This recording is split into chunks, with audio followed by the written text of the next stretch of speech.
Halo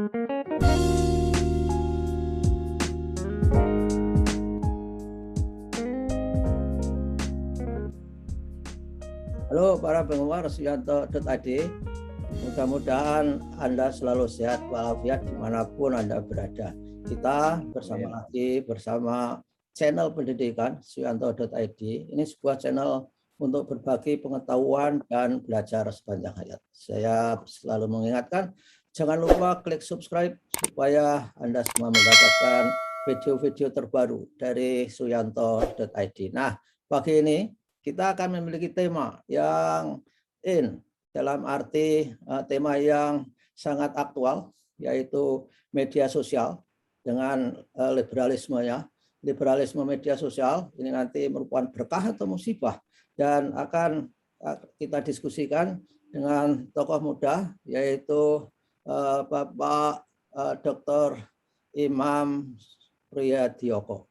Nah, beliau siapa? Beliau adalah tentu saja masih generasi muda dibandingkan saya, karena beliau lahir 20 tahun setelah saya, dan S1-nya beliau adalah dari UI, S2 dan S3-nya ditempuh di National University of Singapore, dan saat sekarang sangat aktif untuk bertani. Dia adalah pemilik brand Nandur Farm, dan basisnya adalah di Sumatera Selatan, di Empat Lawang, saya kira.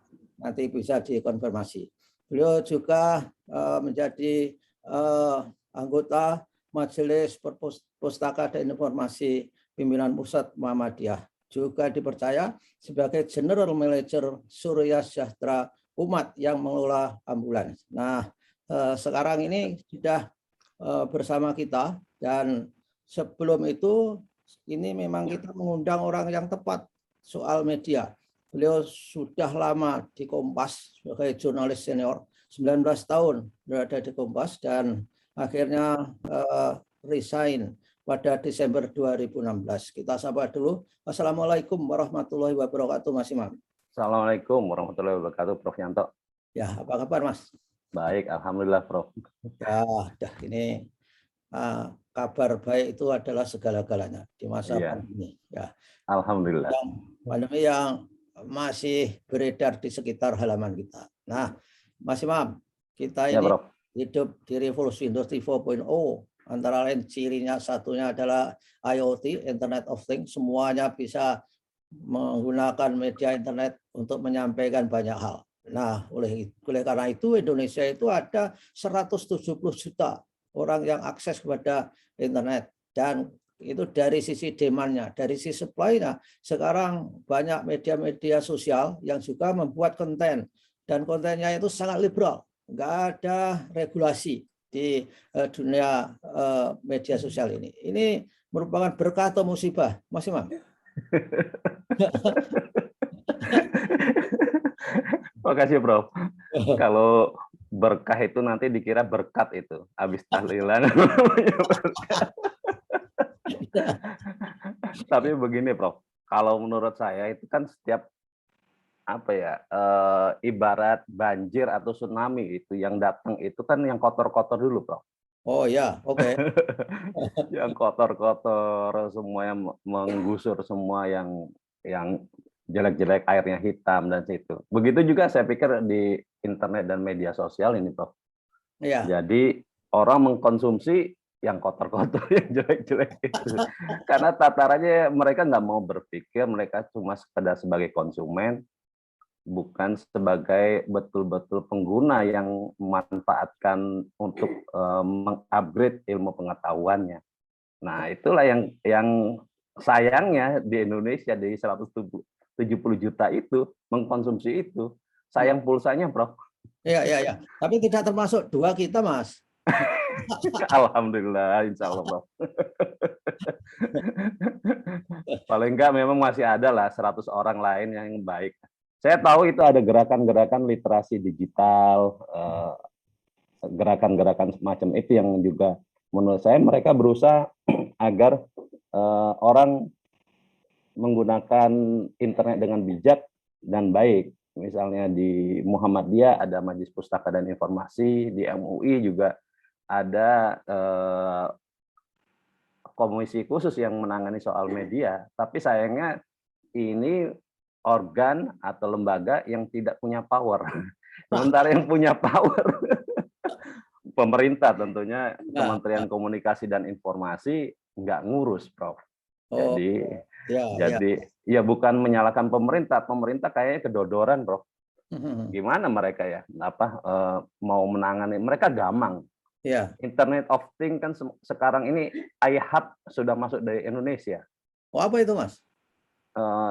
Yang ya kayak Internet of Things dari Amerika yang setiap jengkal tanah di Indonesia mereka masuk, semua orang akan ditawarin untuk menjadi semacam repeaternya. Oh, Dan dalam jangkauan setiap 5 kilometer mereka kuasai. Nggak ada gunanya lagi kita Indonesia tertutup terhadap informasi, udah kebuka ya, ya, ngablak-ngablak. ya. Kalau gitu, Mas, strategi militer juga pura-pura ada dong. Misalnya nggak ada gunanya kita menyembunyikan barang-barang persenjataan yang rahasia, ya kita dipetakan semua. Iya, Prof. Sekarang coba kita dengan Google Map aja atau yang dengan gambar, kita sudah bisa ngelihat rumah kita, terus Iya. kendaraan kita, mobil di depan itu pakai yang gratisan, Prof. Kalau Wah, yang berbayar lebih jelas lagi pikselnya. Dan ini menurut saya ya hampir nggak ada yang bisa disembunyikan. hmm. Mungkin dalam tanah ya. Ontoseno. Ya, ya, ya. Nah, mungkin nanti lahir, Mas, teknologi baru untuk melindungi privasi kita. Seperti komputer dulu kan orang bebas, nggak taunya ada virus, ditaruh virus. Artinya punya antivirus. Jangan-jangan nanti ada juga bisnis untuk melindungi intervensi dari IoT itu, Mas. Mungkin ya. Ya, mungkin. Ya ibarat di dunia, kalau kita pantang udang laut, sebetulnya antitoksinnya itu ada di kulit dan ekor udang itu. Jadi Nah, kalau internet jadi toksit, ya mungkin antitoksinnya di sana juga. ya, ya, Tapi itu kan tergantung.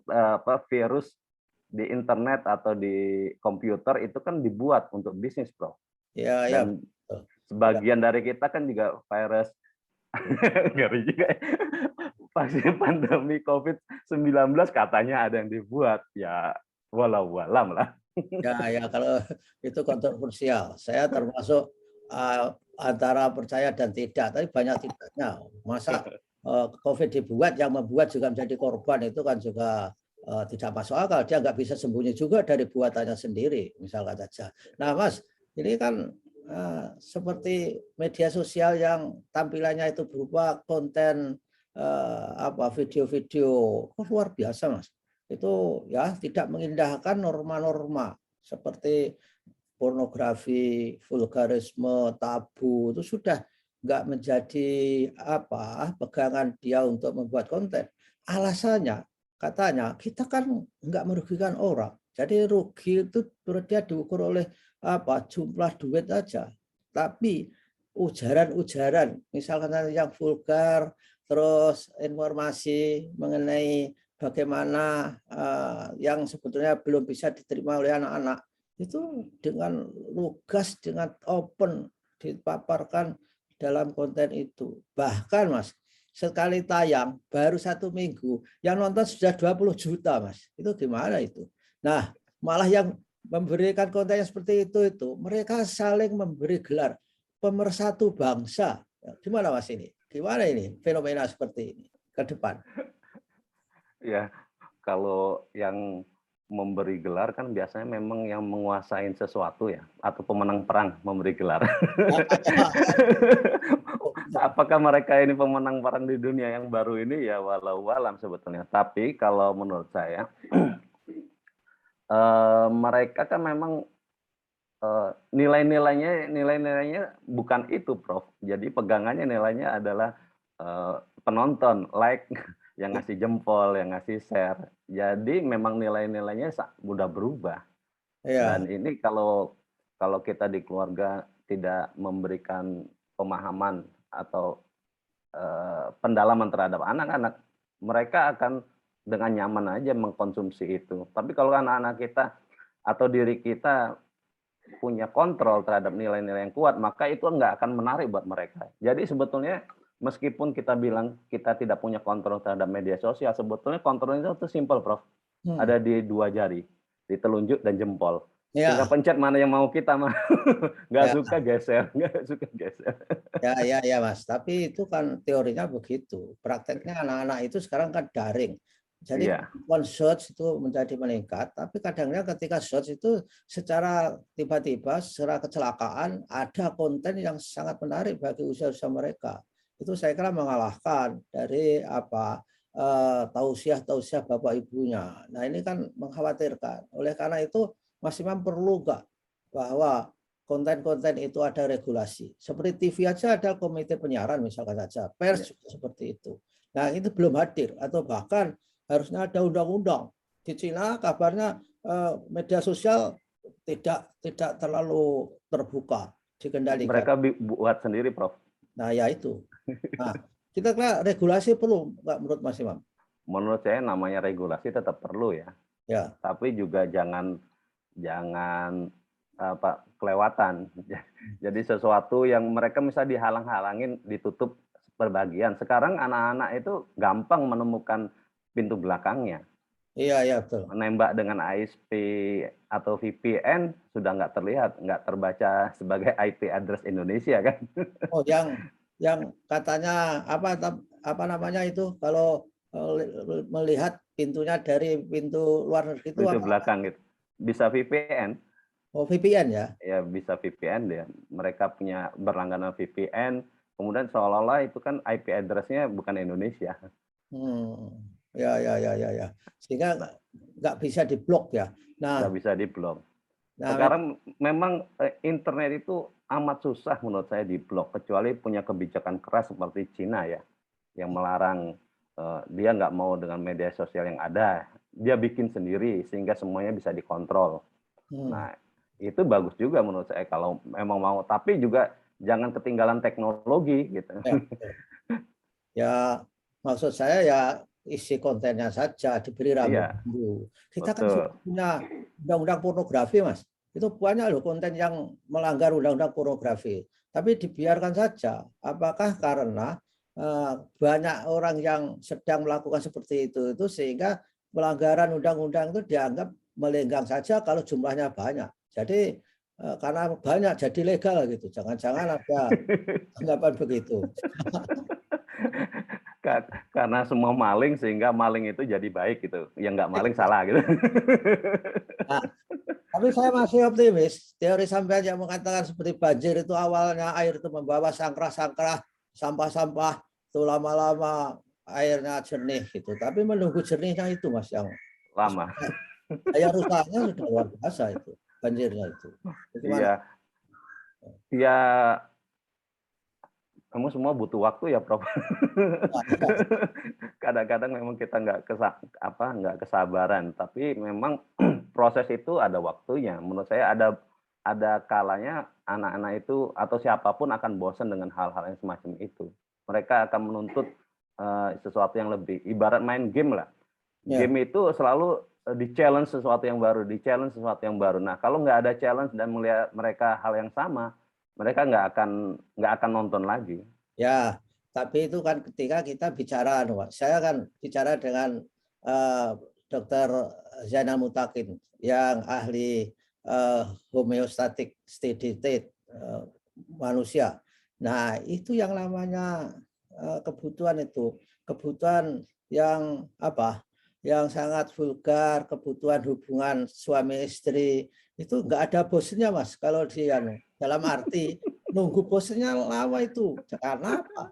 Ada manusia dikuasai oleh otak yang sifatnya itu kuno, itu Di otak limbik ya. reptilian, sesama mamalia baru Reptilis. detek. Nah itu sampai dewasa itu suka semua Mas itu. Jadi yang nonton itu semuanya usia-usia muda, di usia ABG. Saya lihat, saya nonton di daerah Purno-Purno itu untuk melihat apa yang terjadi, bukan saya kecanduan di situ, Mas. Luar biasa itu. Jadi menurut saya kalau nunggu sampai dia bosannya itu daya rusaknya. predator terhadap nilai-nilai karakter terlalu lama. Sehingga memang regulasi itu perlu, saya kira. Setuju nggak, Mas? Setuju, Prof. Jadi anggota DPR nanti. Setuju, regulasi tetap perlu, Prof. Ya. Ya, cuma ya memang regulasinya yang membuatnya juga harus smart, itu aja saya mengingatkan. Jangan sampai diejek misalnya waktu Kominfo ketika zaman Pak Tifatul Sembiring menjadi menterinya, ketika menutup kan banyak orang yang mengkritik, kok begini, itu nggak bakal bisa ditutup misalnya. Nah, memang kalau kita memang mau berani sih, kalau menurut saya sih ya seperti Cina, Prof. Kita belajarlah dari Cina sama yang ilmunya seperti itu. Tapi kan apakah kita punya SDM kemampuan? Mungkin punya SDM ya, yang bisa membangun itu, membangun media sosial sendiri, membangun sistem market share sendiri.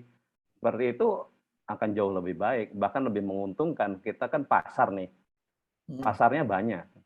Ya, tentu. Mungkin alasan untuk melakukan pembiaran itu juga karena alasan pajak juga.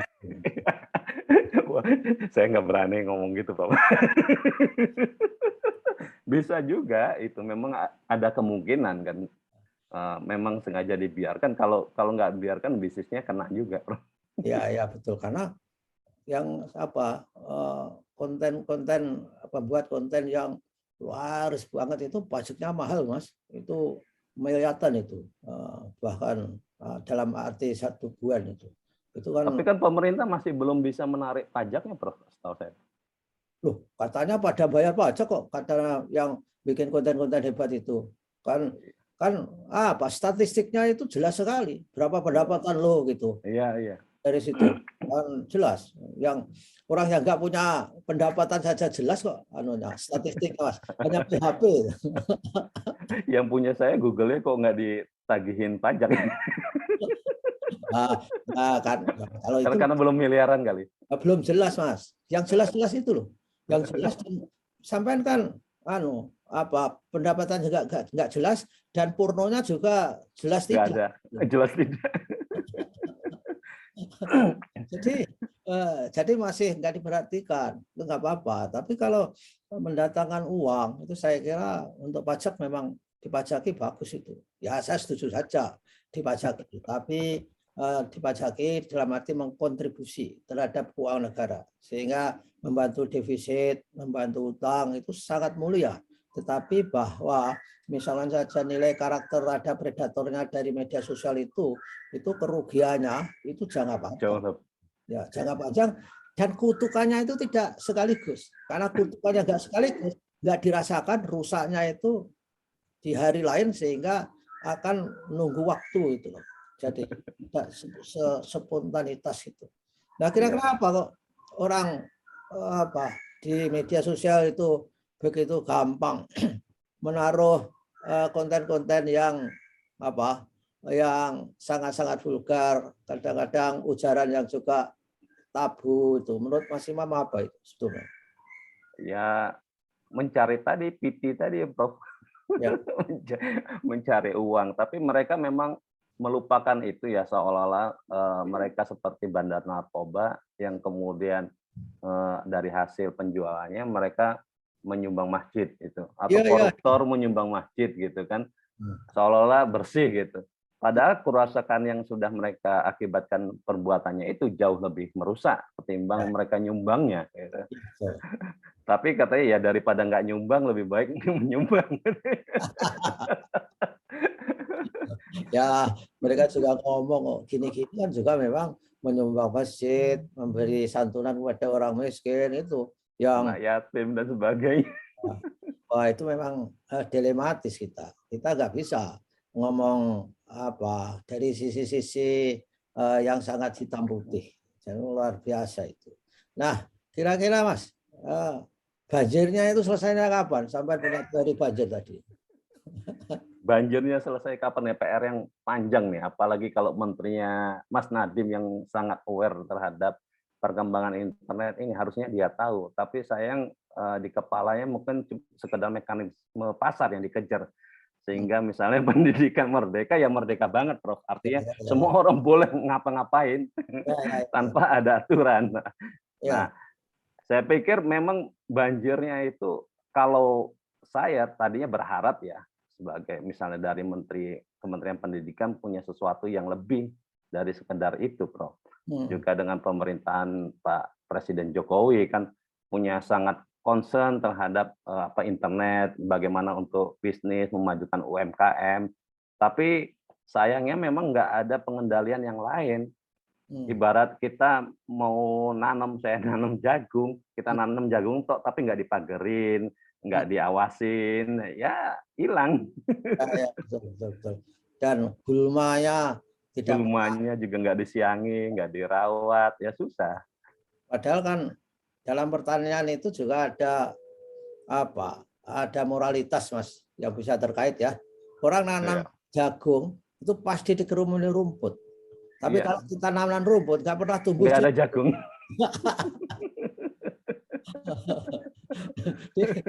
Gimana farm sampean di Empat Lawang, Mas? Alhamdulillah, Prof. Saya dapat bantuan dengan banyak pihak. Tadinya sekedar pengen memanfaatkan lahan-lahan tidur, idenya sederhana, Prof. Lahan tidurnya punya Muhammadiyah. Ternyata di sana banyak lahan nganggur ya. Punya Pemda juga nganggur, punya masyarakat juga nganggur gitu. Ya, itulah, itulah. Tapi Tapi orang mereka satu katanya nggak ada alat. Ternyata pemerintah memberikan alat, Prof. Cuma alat-alat itu alusintan untuk alat pertanian saya lihat banyak mangkrak. Kok mangkrak? Rupanya mereka tidak tahu cara menggunakan dengan baik. Jadi mungkin paling lama 1 tahun, setelah itu mangkrak. ya, Terus ya. nggak ada yang bisa benerin. Oh, Itu banyak alat-alat pertanian ratusan juta dan sepertinya dari Cina juga. Ya itu jadi nganggur. Padahal itu kan APBN, Prof. oh, Eman-eman, Prof. alat-alatnya nganggur ya. Nganggur bukan apa, karena mangkrak, nggak bisa make, nggak saya itu. Oh, Saya jadi ada teman yang bisa bisa memperbaikin itu, yang dari Ali Burton, dia udah pensiunan. Dia coba, wah ini bisa kita benerin, Mas. Sebentar aja dia benerin, otak-atik 1 jam 2 jam, traktornya bisa digunakan. Ya udah kami pakai, boleh nggak? oh, jadi Jadi alat-alat pertanian itu ya yang mangkrak-mangkrak nggak bisa menggunakan. Nah, itulah ini membuktikan IoT tadi belum berfungsi di Empat Lawang. Harusnya kan bisa menonton di YouTube bagaimana tutorial mengenai membetulin. menggunakan itu dengan baik, Prof. Iya, ya, makanya itu. Nah, banjirnya itu mudah-mudahan segera lewat, Mas. Iya, Jadi Prof, banjir awalnya. ya, tapi kalau banjirnya kontennya itu konten apa nafsu syahwat itu lama gak hilang-hilang kalau sebelum tua, Mas. Jadi Tapi menurut saya caranya itu orang-orang, tanda kutip, orang-orang yang merasa baik atau lebih waras lah, seperti Prof Yanto. Dia membuat konten-konten. Ya, saya juga membuat konten-konten yang lebih produktif, sehingga pilihannya ibarat makan nasi Padang itu yang semuanya yang sehat-sehat di itu. ya, Nggak hanya tunjang aja gitu. ya betul. Jadi ada yang lain. Nah, menu-menu ini yang mestinya harus disediakan oleh banyak pihak gitu. Iya, Dan siapapun. Kalau selama menu ini nggak ada, orang akan belajar apa yang ada, apa yang tersedia. Misalnya sekarang anak-anak itu belajar tentang agama kan di internet juga. ya, Kalau nggak ada pelajaran agama yang baik dan orang-orang yang mengerti dengan agama dengan baik, maka ya mereka menerima asupan yang nggak baik itu. ya betul betul. Dan TV itu sekarang sudah penontonnya juga sudah berkurang beralih ke YouTube, Mas.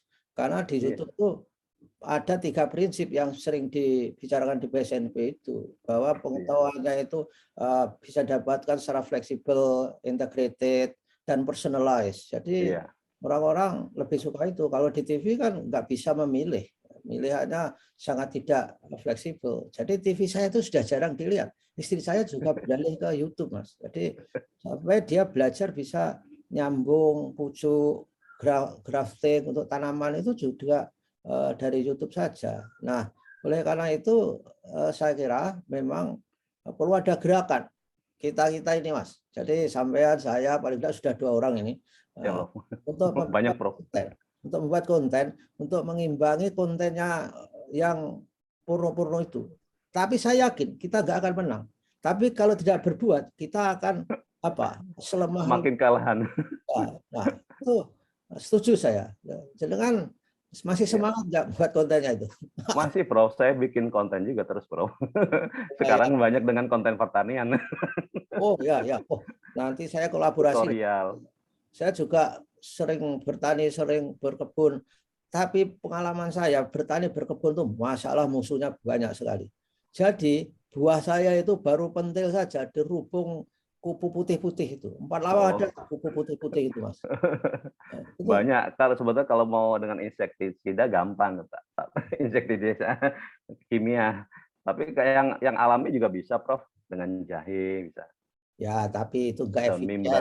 Jadi maksud saya pertanyaan kita itu memang tidak diberdayakan. Kalau Betul. di Amerika, di Belanda itu semua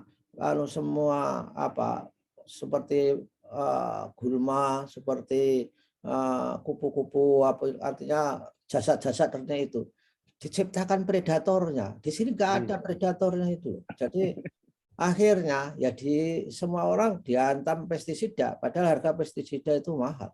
Jadi Mahal.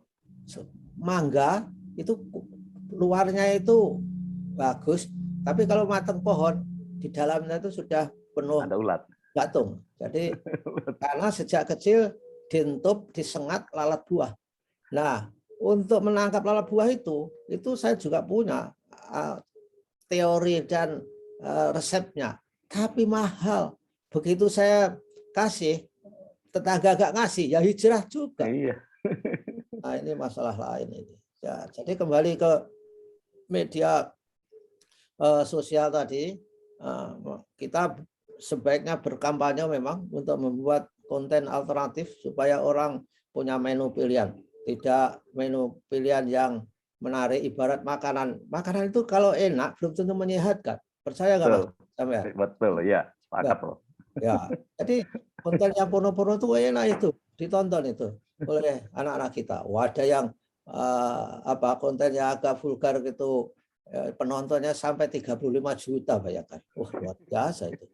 Dan di antara 35 juta itu kan ada anak-anak SMA, SMP gitu, pasti ya. Iya, proporsional. Ya luar biasa. Ya oke lah.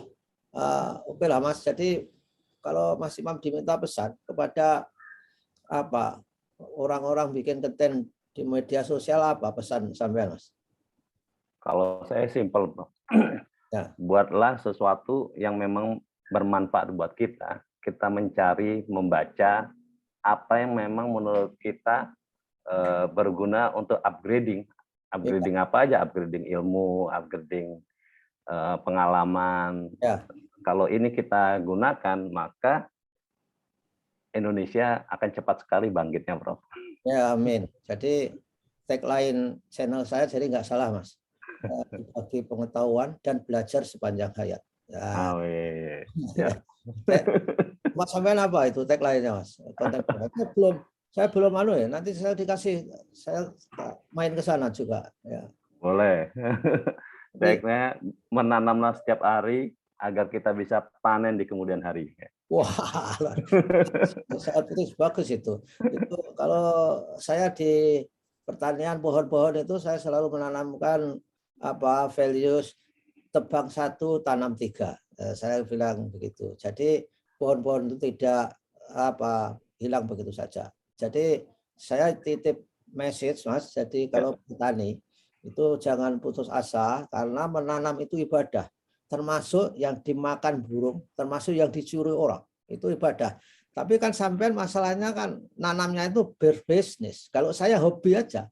Jadi tadinya niatnya nggak bisnis, Prof. Cuma kan kalau ngelihat lahan mangkrak banyak itu eman-eman. Terus ya. Sebetulnya saya coba gini, tuh ternyata untung. Padahal saya tuh hobi, Prof.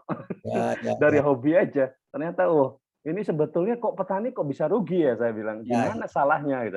Saya juga heran juga.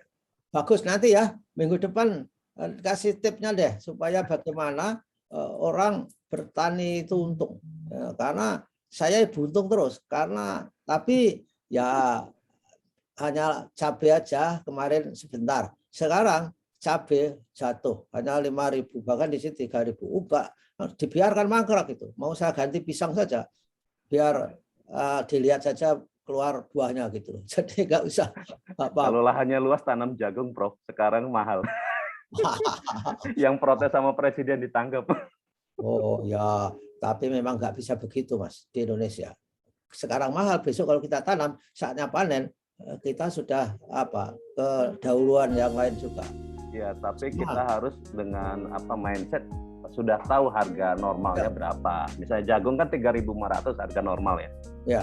Jadi kalau harga tinggi ya kita berharap, tapi harus siap juga dengan harga terburuknya, terendahnya. Telur juga jatuh Mas, tinggal 13.000 sekarang. Iya. Luar biasa. Ya oke lah Mas Imam. Ya, Bro. Kita ngomong ngalor ngidul, tapi insya Allah ini menginspirasi banyak orang Mas. Amin, amin. Dan kita ketemu lagi. Mudah-mudahan kita selalu sehat dan saudara-saudara mendengar Suyanto.id. Demikian diskusi kita dengan tokoh muda yang sedang bertani dan bertani pakai dasi, tapi bukan bertani sembarangan ya kan Mas. Jadi iya Bro. Saya mau memberi contoh bertani itu ya nggak pakaian lusuh, tapi selalu bagi seperti ini Bro. Tangan panjang. Seperti petani Texas saja itu. Jadi ya kota-kota itu ciri khasnya. Cuman harus pakai topi Mas. Jadi oh iya, saya ada sebetulnya ada topinya. Ada. Minggu depan kita pakai. Oke Mas, terima kasih. Assalamualaikum warahmatullahi wabarakatuh. Waalaikumsalam warahmatullahi wabarakatuh.